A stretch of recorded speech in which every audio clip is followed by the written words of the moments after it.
Junkrat and Roadhog, name me a more iconic duo. Go on, I'll wait.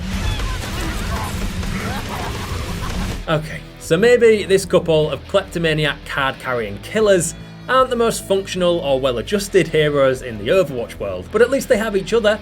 Best buds, knowing that each day they're living life to the fullest, until they inevitably blow each other to pieces, but that's not the point, is it? Having both been around since the early days of Overwatch, the dynamic duo of Junkrat and Roadhog have developed into something of a divisive force on the scene. From the airy heights of the Overwatch League, both heroes are considered bottom of the barrel picks. Junkrat in particular relegated to just above Bastion in the overall usage table for the pro players by the latest calculations. And before you Roadhog mains in the back start giggling to yourselves, the larger than life tank hasn't fared much better in recent times, floundering as the third least picked hero at the highest level. For any other hero in the game, a fall of this magnitude would be a story of woe and failure, a catastrophic collapse into off-meta obscurity, especially for Roadhog. This damage hero in a tank's overcoat was once a dominant force on the scene, laying waste to all comers at the 2020 Overwatch League playoffs, where he saw a 38% usage rate among the pros, mainly thanks to nerfs to Orisa and Sigma, which reduced the viability of shield comps, and some buffs that made Roadhog an absolute monster to deal with. See All Dynasty's Gesture in particular taking to Roadhog like a well-armed duck to water. Although once Blizzard pulled the plug on some of those changes, this was followed by almost 6 months of little to no play whatsoever for Roadhog. So maybe keep your laughs to yourselves for now? Whoa, hold fire on your hook for a second there, big guy, because there's more to life than just the Overwatch League, you know. And outside of the highest tier of play in Overwatch land, especially for those of us who ply our FPS trade on console, Junkrat and Roadhog are actually as popular as ever. So what's the rest of the player base seeing in this dysfunctional duo, and what's behind their plummeting popularity among the pros? Once upon a time, both Junkertown residents were, if not regulars, at least viable competitors in the early days of the Overwatch League back in 2018. Now Houston Outlaws player coach Jake turning Junkrat into both a meme hero and a serious force to be reckoned with. But since then, both heroes' utility has declined pretty rapidly. Junkrat especially has seen his popularity absolutely plummet, partly thanks to the 2-2-2 role lock that is now standard in Overwatch, meaning teams had generally one less DPS to play with. His use may have spiked in the later stages of the 2020 season, the likes of Dallas Fuel's Doa and Atlanta Reign on occasion dabbling with the Demolitionist. But in 2021, he's seen literal minutes of play, almost as few as Bastion, which, and I say this with all the love for both heroes in my heart, is an embarrassment. His potency as a shield breaker was what saw Junkertown's least popular resident grab his last chance in the meta spotlight last year. The Junkyard Demolitionist does pack quite a punch if he's able to lock in his traps and keep narrow choke points stacked with grenades, something the pros started to make the most of on tight control maps and even on Escort, where the choke points decide whether a match is won and lost. At 130 damage a pop on a direct hit, Junkrat's primary fire grenade launcher was, and still is, a powerful deterrent in the right hands. But just as soon as the maniacal munitions man had exploded into the meta, he was immediately punted off the top table again before the playoffs even got underway mere weeks later. So what put the pros off? Firstly, Junkrat is ridiculously easy to kill, even for a DPS hero, and in most cases, even on those narrow maps where he usually excels, he's still pretty situational. Your traps aren't going to cut it if the other team are rocking out with a Mercy Farrakhamp, for example. Well, just shoot up, I hear you scream. And that's a great idea in theory, but it highlights another of Junkrat's weaknesses. He's incredibly inaccurate with that scatter blast of a grenade launcher, and his range is next to nothing unless you're a god tier shot taker, so landing direct hits on airborne targets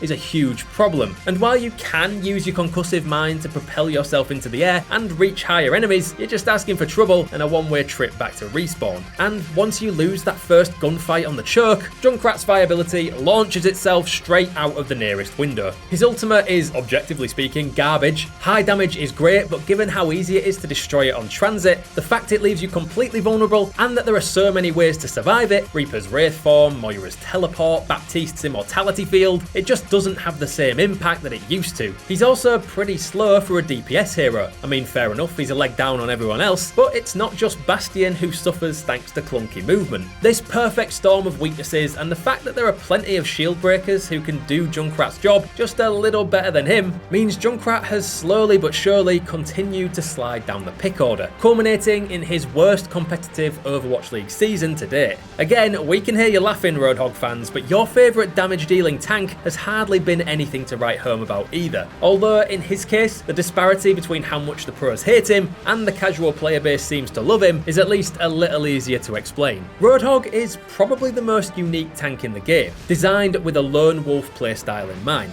As a result, he's a great pick for anyone stuck on that solo queue grind, thanks to his ability to self-heal, dole out extreme levels of damage, and keep enemies on their toes lest they be pulled into a premature demise by the point of your hook. But thanks to his more my way or the highway approach, the one-man apocalypse just doesn't really synergize with any other tanks, making him more of a liability at the higher levels because he's so frequently caught out on his own. And as we all know, if your hero of choice doesn't play nicely with others in the Overwatch League, then you're basically dead on arrival. So it's easy to see why Roadhog's viability at the top level, while a little more consistent than his best bud Junkrat, has dropped like a ton of bricks in a season dominated by the team-focused dive and bubble comps that some of the best teams like to run. Why bother with Roadhog when a D.Va and Wrecking Ball combo or a Rhine and Zarya team up are so much more effective? Add to that the fact that Echo, the literal personification of a Roadhog counter, is so prevalent as a DPS pick in the Overwatch League, and the well-built behemoth is just an easy target among the pros, but still good enough to maintain a strong cult following among the casuals. In the case of Junkrat though, the situation has even more disparity. On console especially, over the last 6 months, Junkrat has settled in as one of the top 3 most popular damage heroes in the game. Despite everything, all the weaknesses we've talked about, the Maestro of Mayhem is a fan favourite. So are these Aussie anti-heroes set to make an unlikely comeback at the top level? Could the pros be wrong? Well, sadly, no, it's pretty unlikely. Junkrat hasn't seen any significant changes to his kit since way back in 2019, where he received some pretty significant buffs to try to boost his pick rate, but if anything, his popularity only went down, even if it is slowly recovering among the casual player base. Roadhog, on the other hand, is on the devs hit list. Like we said, there was a time in late 2020 when this big-boned bounty hunter was a dominant force in the metagame. While it's probably going to take a little more than a small damage buff to get him there, Roadhog's fall from grace might not be a permanent one.